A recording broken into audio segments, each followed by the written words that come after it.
Assalamualaikum warahmatullahi wabarakatuh. Bertemu lagi dengan saya Dwi Nur Cahyo Kusumo Jati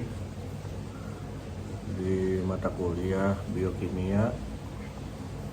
Kali ini kita akan membahas hubungan lipid dengan mata.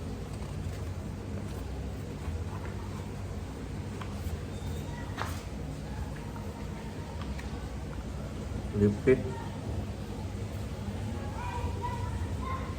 adalah sekelompok senyawa non-heterogen yang meliputi asam lemak dan turunannya, lemak netral atau trigliserida, fosfolipid, serta sterol. Lipid memiliki arti lain sebagai kelompok besar biomolekul dengan gugus fungsional karboksil atau COOH atau gugus ester COOR yang tidak dapat larut dalam air tapi larut dalam larutan nonpolar seperti eter, aseton, bensin, karbon tetraklorida, dan lain sebagainya. Lipid akan larut dalam pelarut organik seperti aseton, alkohol, kloroform, eter, dan benzena. Lipid merupakan biomolekul yang sangat penting dalam kebutuhan makanan kita. Salah satu bentuk lipid adalah trigliserol dan lipoprotein. Trigliserol adalah sumber cadangan kalori yang memiliki energi tinggi. Jika dibandingkan metabolisme karbohidrat dan protein akan menghasilkan energi sekitar 4-5 kilokalori per gram. Sedangkan trigliserol bisa menghasilkan 9 kilokalori per gram.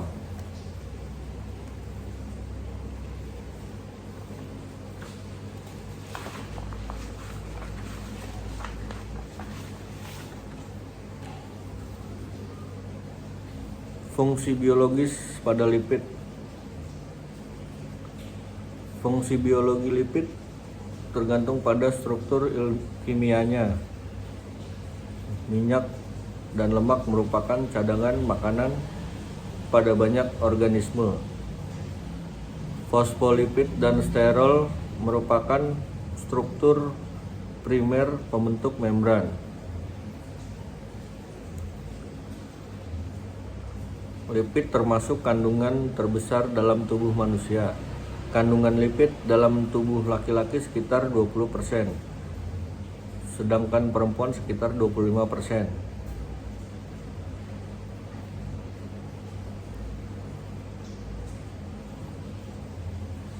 Maka lipid merupakan salah satu topik penting dalam studi tentang kesehatan, termasuk kesehatan mata. Dalam berbagai diskusi, lipid sering disamakan begitu saja dengan lemak. Pemahaman seperti itu tidak sepenuhnya benar karena lemak hanya salah satu subkelompok dari lipid. Dalam bahasa sederhana, lipid dapat diartikan sebagai kelompok molekul yang meliputi lemak, lilin, sterol, vitamin yang larut dalam lemak seperti vitamin A, vitamin D, vitamin E, dan vitamin K, monogliserida, digliserida, trigliserida, fosfolipid, dan lain-lain. Fungsi biologis utama lipid yaitu untuk menyimpan energi, berperan dalam pensinyalan, dan bertindak sebagai komponen pembangun membran sel.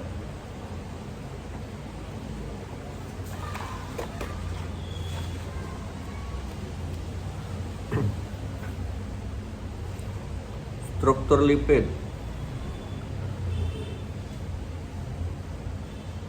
Di paling atas ada kolesterol, di bawahnya ada asam oleat atau asam lemak bebas. Struktur bagian tengah ada trigliserida yang terdiri dari rantai olioil, stearoil, dan palmitoil yang melekat pada kerangka gliserol. Di bagian bawah ada fosfolipid yang umum, fosfatidilkolina.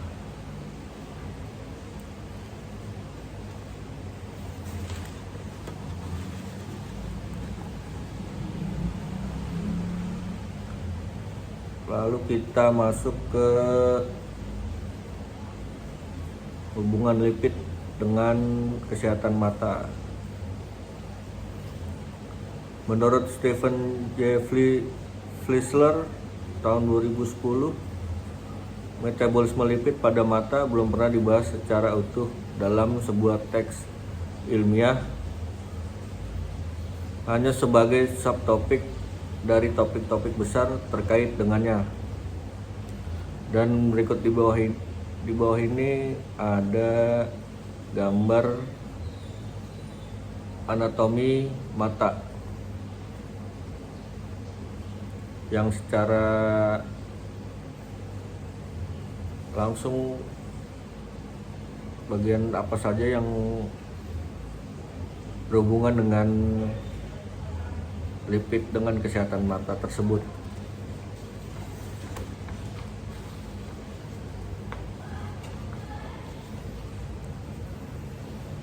Yaitu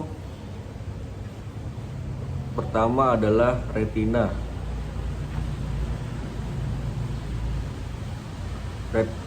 Kata kunci untuk memahami lipid pada mata adalah retina, lensa, dan kornea, yang merupakan 3 bagian utama dari mata yang bekerja sama menghadirkan foto cahaya ke mata, memfokuskannya secara tepat pada retina, dan mengubah energi yang dikandung menjadi sinyal elektrokimiawi yang ditransfer ke otak, di mana pada akhirnya ketiga bagian itu memproses gambar visual yang koheren.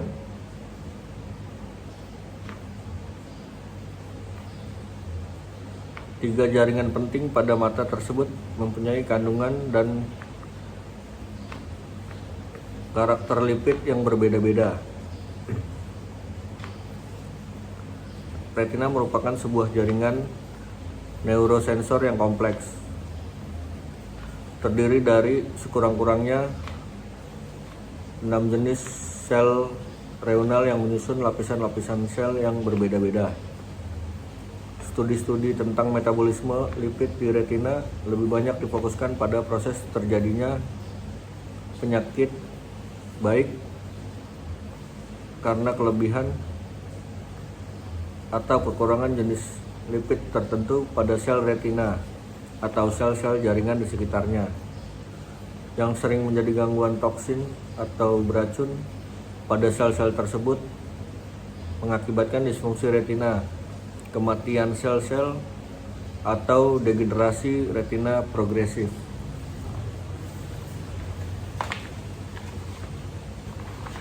Yang kedua yaitu lensa. Lensa okular adalah jaringan unik dalam tubuh. Itu benar-benar avaskular, tidak memiliki inervasi, dan sebagian besar sel penyusunnya disebut sel serat lensa tanpa organel pada dasarnya terdiri dari membran plasma merangkum sitoplasma. Oleh karena itu, lensa menghadapi beberapa tantangan signifikan sehubungan dengan pasokan nutrisi, pertukaran limbah, dan penggantian konstituen molekul yang usang atau rusak. Lensa adalah elemen refraktif kedua dari sistem visual,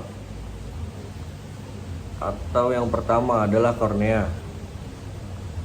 Dan menjaga transparansi optik lensa sangat penting untuk penglihatan normal dan tidak terdistorsi. Ketika transparansi terganggu, seperti terjadi selama pembentukan katarak, penglihatan menjadi terganggu. Dr. Douglas Brahman dan Martha Yapert akan meninjau keadaan pengetahuan saat ini mengenai lipid dalam lensa okuler, termasuk perubahan komposisi lipid dengan penuaan dan kondisi penyakit, misalnya pembentukan katarak, dan hubungan komposisi lipid dengan struktur dan fungsi membran sel lensa.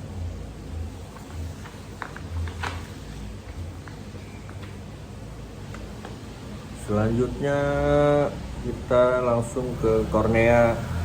Kornea adalah jaringan paling eksternal mata dan berfungsi sebagai penghalang pelindung untuk jaringan internal mata yang lebih halus seperti retina. Sekitar 2/3 dari total kekuatan bias mata disebabkan oleh kornea dan integritas fisik, kejelasan optik, dan kelengkungan kornea yang benar sangat penting untuk penglihatan normal. Dr. Randa Sahidananda, Kens Gowda, dan Heide Bazan akan menyajikan gambaran mediator lipid yang terlibat dalam mekanisme cedera dan perbaikan di kornea. Yang pertama, termasuk molekul seperti faktor pengaktifkan trombosit atau PAF, dan berbagai produk yang berasal dari aksi psikooksigenase 2 atau COX2. Sedangkan yang terakhir meliputi molekul seperti eicosanoid yang berasal dari lipoksigenase, misalnya 12 dan 15 HT, lipoksin A4 atau LXA4, dan DHA, metabolit NPD1.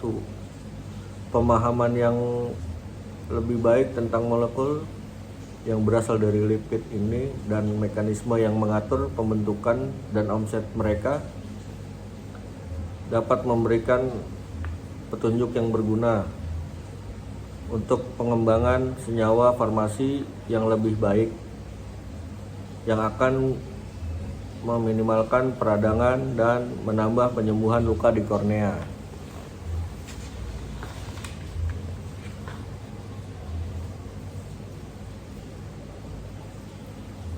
Cacat pada salah satu atau semua jaringan ini, yaitu pada retina, lensa, ataupun kornea, baik yang lahir atau diperoleh, baik melalui proses penyakit atau oleh cedera traumatis,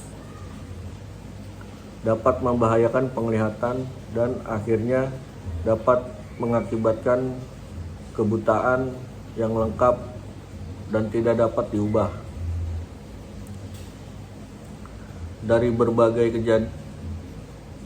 kajian tersebut, sebagaimana diringkas oleh Flisler tahun 2010, dapat disimpulkan bahwa kelebihan dan kekurangan lipid pada retina dapat berakibat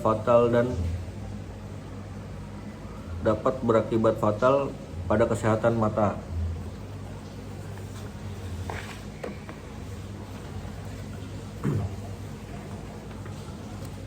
Dan terakhir, ini ada kesimpulan dari materi yang kita bahas kali ini, yaitu dari uraian singkat di atas dapat ditarik kesimpulan bahwa lipid memegang peranan vital pada mata. Kelebihan dan kekurangan lipid atau perubahan komposisi lipid dapat mengakibatkan ketidakseimbangan struktur dan fungsi jaringan-jaringan mata yang pada akhirnya menjadi penyakit yang mengganggu fungsi mata secara keseluruhan. Karena itu, menjaga keseimbangan kandungan lipid, salah satunya lemak, dalam tubuh merupakan langkah penting untuk menjaga kesehatan termasuk kesehatan mata. Dan itulah kesimpulan dari materi kita yang berhubungan lipid dengan mata. Cukup sekian materi yang saya jelaskan. Assalamualaikum warahmatullahi wabarakatuh.